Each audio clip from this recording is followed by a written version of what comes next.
Chief's convenience. If you can't find what you want, let us know and we'll get it.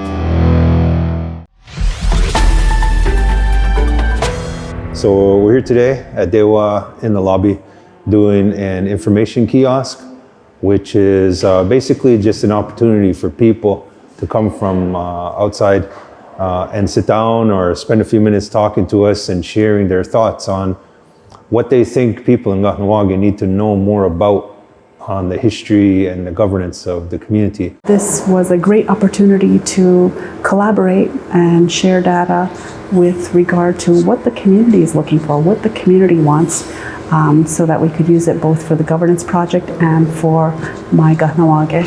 Our survey that we prepared, it says, what do you want to learn more about on the history of Kahnawake? And the second one is, what do you need to learn more about on governance in Kahnawake? So we're just inviting people to come and share their thoughts. So whether it's one thing that you feel like you and your family need to learn more about or want to learn more about, or whether you think that the community as a whole would be better off spending time gaining knowledge and having discussions about. The survey is available online as well, and anytime you can contact me as the manager, Gerald.Alfred@mck.ca, and let us know what you think.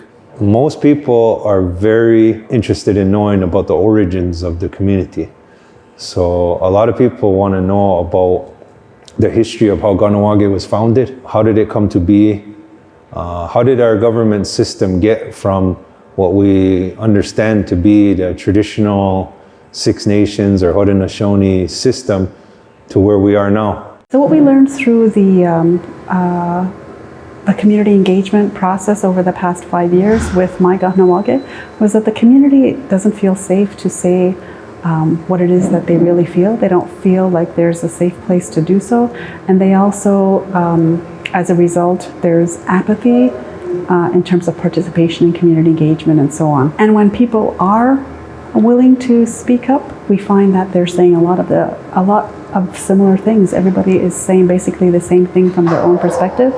And so what we thought might be helpful was to educate the community in what trauma looks like, how to recognize trauma in the community, how to recognize lateral violence in the community, how to recognize lateral violence in ourselves. What I've realized is people have a deep need for this knowledge in order to complete their picture of themselves as Umwahue.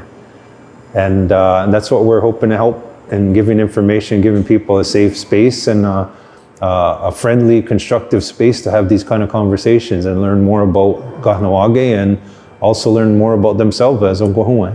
We met people in their own space, in their own homes, and went into their comfort zone and brought our information and brought our process to them, and made it easy and comfortable for people to share instead of asking them to come to an office or disrupt their lives, in order to come and give their perspective. We came to them. We have a website that's going to be expanded, and information is going to be there, documents, history, resources in terms of videos about the history of Kahnawake, knowledge about governance systems, how they work, both traditional and elected. A whole bunch of different ways they're going to be used, and basically we hope to kind of blanket the community with knowledge over the next 9 or 10 months, so that we can have we can reach a situation, say a year from now, where people say, wow, we have a really good understanding of the history of this community. We have a shared understanding of the history of this community, and now we can debate the future.